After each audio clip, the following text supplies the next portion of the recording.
everything you could possibly want in a weekend: a prosecutor, a grandmaster, and dog balls. This was Extreme Close Quarter Concepts, South Carolina 2024. I'm Brian Frias. I travel across the country every weekend with Craig Douglas, providing instruction on how to solve problems from 0 to 5 feet.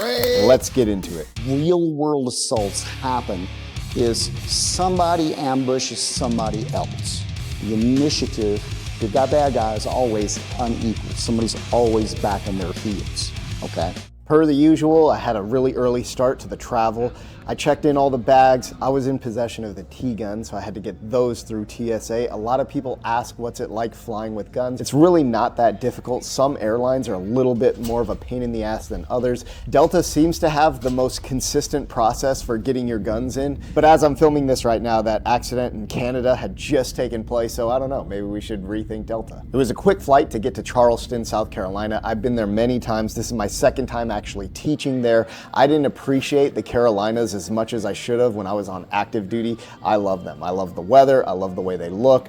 The coastline is what I'm specifically talking about. I don't know the mountain people, but I'm sure it's nice, maybe. This is the same airport last year that I was introduced to the process of putting zip ties on your gun box at the airport, because apparently zip ties are going to keep everyone safe.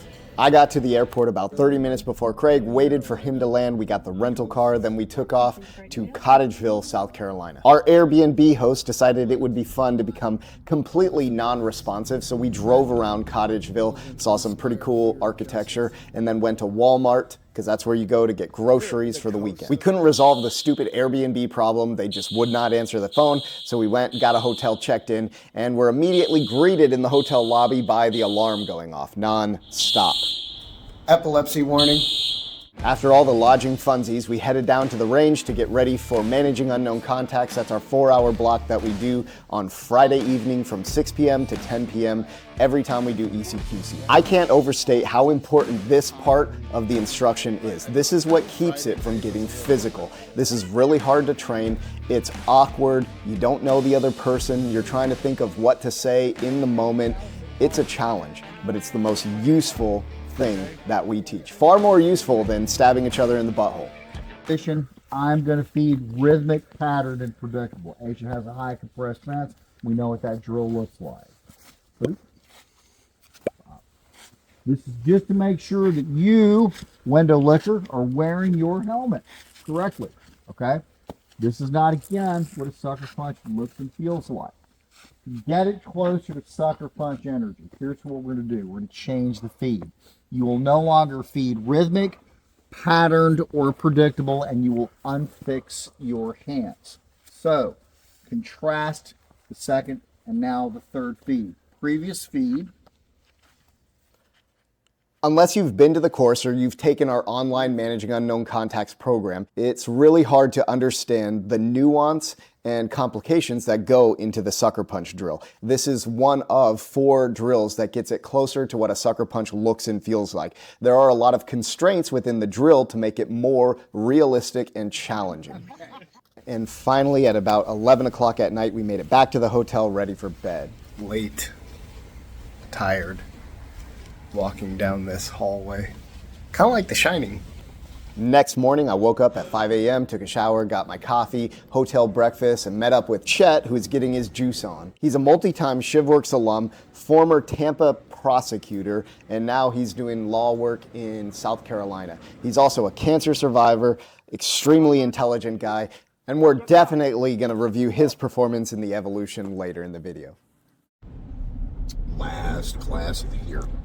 Yeah, last one. Last one. Finishing up 2024. As much as I love seeing people get shot in the face with sim rounds, I love range dogs. Anytime you got a good pup who can hang out with us all day long, it just makes the training day much better. Sorry about the dog balls. Following the morning safety brief, we got everyone assembled on the line, ready to start live fire development of retention shooting. It's a 4-hour block that takes you through a progression of understanding how to use a pistol at 0 to 5 feet and all the problems that you may encounter. I'll take this moment to introduce Mark Smith. He's a USPSA Grandmaster. He was present during the course, did a phenomenal job. He also has, I think, about 2 years of Brazilian Jiu-Jitsu in addition to being a world-class shooter, and you'll see that come into play later in his evolution. If you're going to attend any type of course, it's important that you understand how to set yourself up for success to retain the information that's being presented to you as best as possible. If when I'm transferring knowledge, you're thumbing rounds in your magazine and you're task focused and fixated on that magazine, and you are looking at the magazine, and I finish my knowledge transfer, and you look at me and you say, now what was that again? You're not doing your job, okay? Set yourself up for success. Receive the knowledge I give you. We'll give you plenty of opportunities to finger bang your gear. Don't let your gear distract you from your knowledge transfer. Okay. Following the live fire instruction, we took about an hour break, then gathered back together to start our base of and strategy for using wrestling in a weapons-based environment. We then move into in-fight weapons access, a summarized ground curriculum, and then our first evolution of the course. This represents about 6 hours, giving you a 10-hour training day. Your first evolution for ECQC is a grounded 1v1 where you've been knocked onto the ground and you're carrying on your person a concealed training pistol. The goal of the person on top is to be sticky and give you a mauling. Your job is to use the curriculum that we gave you, access the weapon, and finish on the pistol.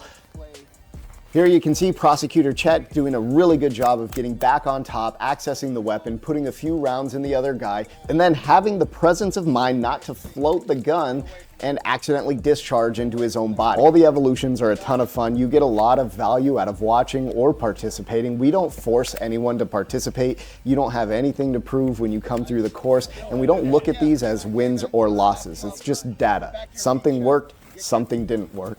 Try to figure out what that was and change it next time. We finished the night at what I'm told is a great American institution, the Cracker Barrel. Cracker Barrel. America. Are there any barrels with crackers in them? This is a second time in a Cracker Barrel. Ryan, a West Coaster who goes to the Cracker Barrel. It's so weird. Ryan, don't you need a cowboy hat, accent light? Finished our not 4-star meal and then went to bed, got up, headed back to the range for day 2. It was a little colder than it was the day before, so I definitely took the opportunity to complain as much as possible. Craig's voice was failing him most of the weekend, so we took advantage of a cruiser that was there and improvised the range commands. All right, guys, if you're not already loaded, go ahead and draw, load, chamber, and holster. Draw, load, chamber, and holster.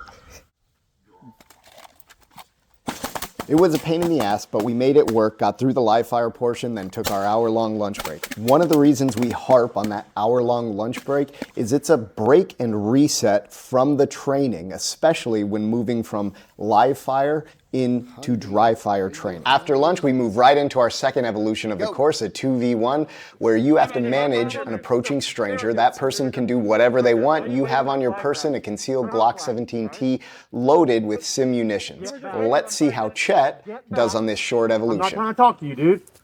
Get back. Whoa. Told you to stay down. What's the fucking problem, man? Stay down. Hey! He's a little off. Okay. Just is he with you? Is he with you? I'm not trying to hurt him. Is he with you? Yes, he's with me. All right. No problem, man. No problem.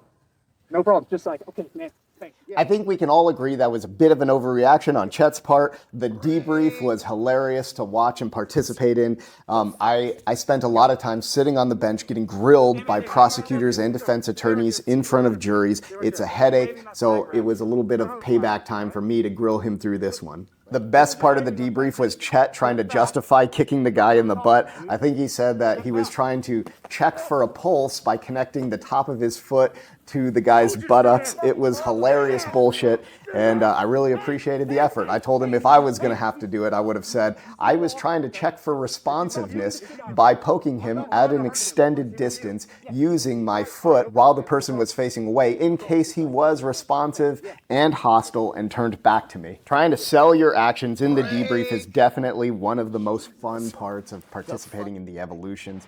I got one more evolution that I think there's value in watching. This is Mark Smith, that USPSA shooter, being approached by his tiny little friend. You just robbed me.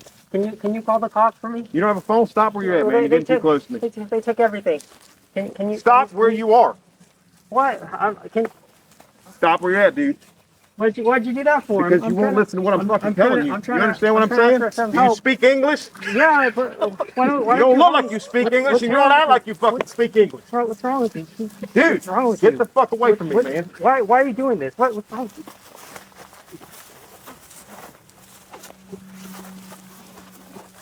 Go help your tiny Asian buddy. Hey man, that's my brother. Hey man, that's my brother. Hey, dude. Get him. You can hit him, Kiyoshi. You can hit him.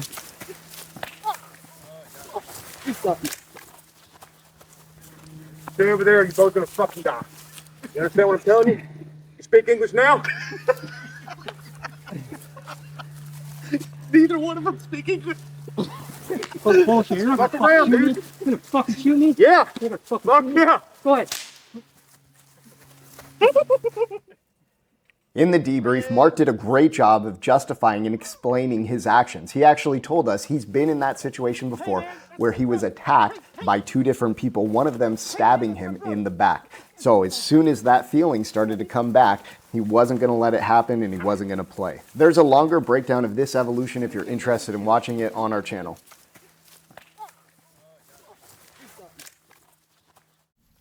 We are finishing up the last class of 2025. I'm speaking to my camera like a retard while we work on the last block of instruction, weapon retention, gun in hand problems. It's been a great year, and I'm very happy that South Carolina weather cooperated with us, unlike last year. So no rain, wasn't freezing, great time. After developing a little bit of weapons retention, we finished with our final evolution, a grounded 1v1 where both people have control of a pistol pointed at the other. We finished the evening by the campfire with steaks cooked by Mark Smith. I can't say enough good things about Mark. He's a high performer and a good dude. We had a 3 a.m. wake up the next morning. We went to the airport, got checked in, and flew back home, ending 2024.